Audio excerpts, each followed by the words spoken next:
Best places to visit in Sri Lanka. Sri Lanka is world famous for tea. In the mountainous area of the Cultural Triangle, tea grows on every hillside. It's not only a great place to try the freshest and cheapest tea in the world, but the views are simply stunning as well. There are plenty of places to wander tea fields around Sri Lanka, with some of the most popular being Ella, Nawara Elia, and Happiatail. In these stunning towns, you can enjoy spectacular views of the tea fields all day long right from your hotel window. You can also go for walks in the tea fields, visit tea factories, and learn all about how tea is made from start to finish.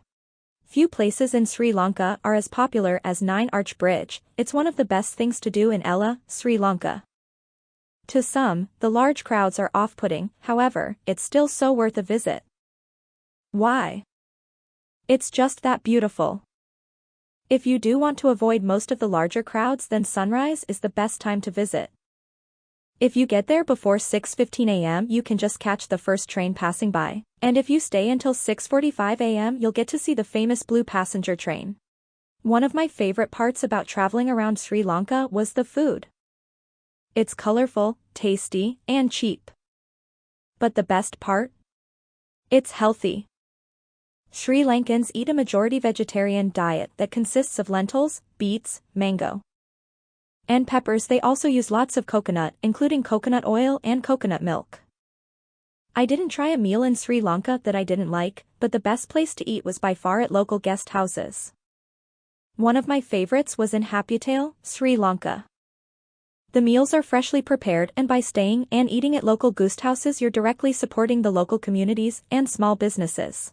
It's also one way to try real Sri Lankan food, as your hosts will cook for you exactly what they would normally eat. We paid on average around $3.50 each for a spread of 5 to 6 curries with rice, papadums, and unlimited tea. Adam's Peak is arguably one of the most important places to the Sri Lankan people.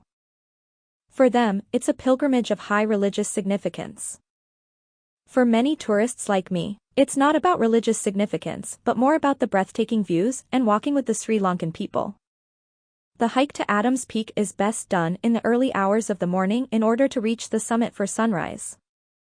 Adam's Peak is not for the faint-hearted and does climb a whopping 1,000 meters in elevation. The actual peak sits at 2,243 meters above sea level and takes around 5 to 7 hours to complete in total. The trail is most commonly hiked from Kandy, and tours leave early in the morning. They include transport to and from Adam's Peak as well as a local guide. Leopards are one of the rarest animals in Sri Lanka, and spotting one is on just about on everyone's bucket list. One of the best places to see a leopard is on a safari in Yala National Park. Yala National Park is easily one of Sri Lanka's most popular parks, and rightly so.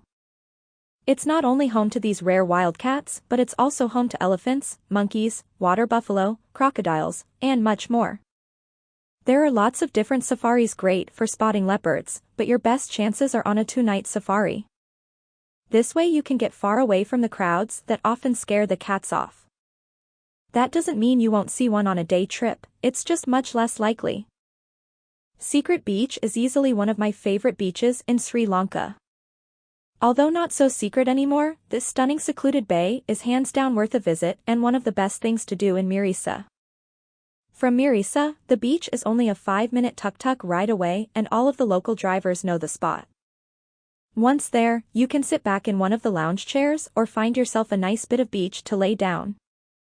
At the beach, there is a small restaurant that sells both food and drinks. Yala National Park is great for spotting leopards, but if you want to see tons of elephants, then you'd best jump on a safari through Udawala National Park. Udawala is home to one of the densest populations of elephants in Sri Lanka.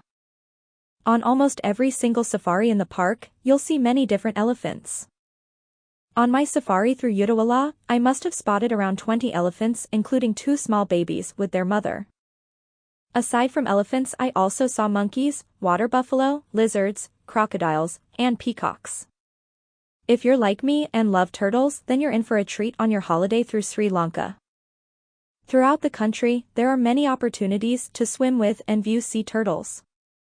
There are two places in Sri Lanka that offer the best chances to see them in the wild, Hikkaduwa Beach and Palhina Beach. At both of these beaches, you can swim from the shore and literally get within meters of huge sea turtles. At both beaches, swimming with the sea turtles is completely free. However, for the best look, you may want snorkel gear that is available to rent from vendors at the beach. If swimming with turtles is a little scary for you or you'd just love to support a good cause, then I highly recommend visiting a turtle hatchery. In Sri Lanka, turtle eggs are highly sought after by poachers and as such, the eggs need to be protected. Turtle hatcheries are the perfect place for the young turtles to hatch in a safe place and then be released. At the hatcheries, you can not only learn about the turtles but also see rescued turtles. These turtles are being nursed back to good health before being released back into the wild. There are hatcheries throughout the southwest coast near Hikkaduwa, Mirisa, Unawatuna, and Gal.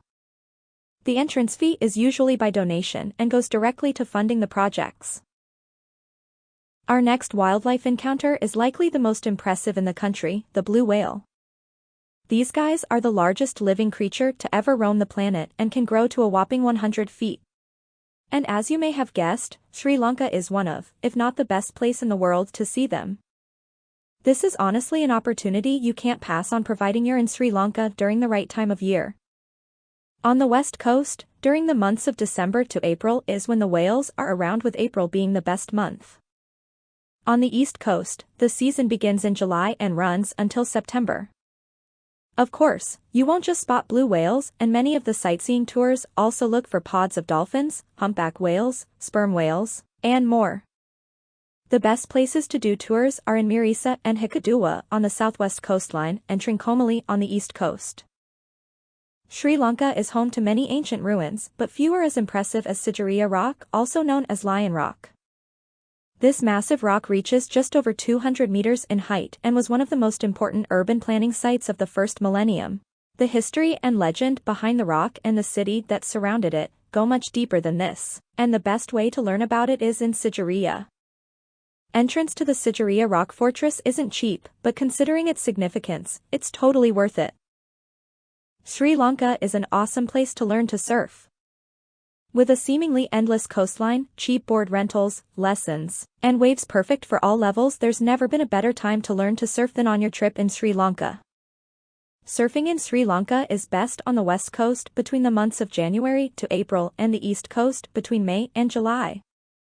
However, if you're just learning, then you can surf almost any time of year.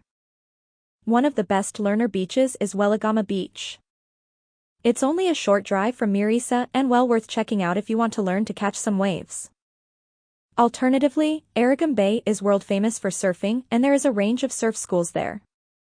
If you are really serious about surfing, then Arugam Bay could be the best place for you to go in Sri Lanka.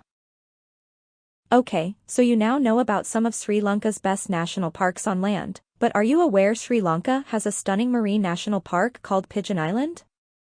Both the island and the waters around the island are protected, but it's what's in the water that most come to see. Turtles, sharks, and beautifully colored corals are just some of the things you've got to look forward to. The island is located off the coast of Trincomalee and Nelavali, two very popular tourist destinations in Sri Lanka. By far the most unique thing I did in Sri Lanka was rent a Tuk Tuk to drive around for 30 days. Instead of catching buses or paying for taxis, we cruised the coast and climbed the mountains in our own Tuk Tuk. The idea first came to us after seeing something online, and once we thought about it we simply had to do it. Plus, it's a really cool way to travel. After completing a month in our Tuk Tuk, I can't recommend it enough. Don't get me wrong, driving at first can be a little crazy, but once you get the hang of it, it's amazing. Remember when I said baby turtles had to be protected in Sri Lanka? Well, not all of them are guarded in a hatchery, and instead, some are guarded on the beach. In Hikkaduwa, Mirisa, Palhina, and many more beaches around Sri Lanka, baby turtles hatch regularly on the beach and are released by the guards who protect them. We were lucky enough to see baby turtles being released on a few occasions, with one of the best moments on Mirisa Beach in Mirisa, Sri Lanka. Here, about halfway down the beach at the lifeguard tower, We saw around 100 babies taking their first steps and eventually their first swim. Of course, not every day will you see them, but be sure to keep an eye out or ask a local. Thanks for watching.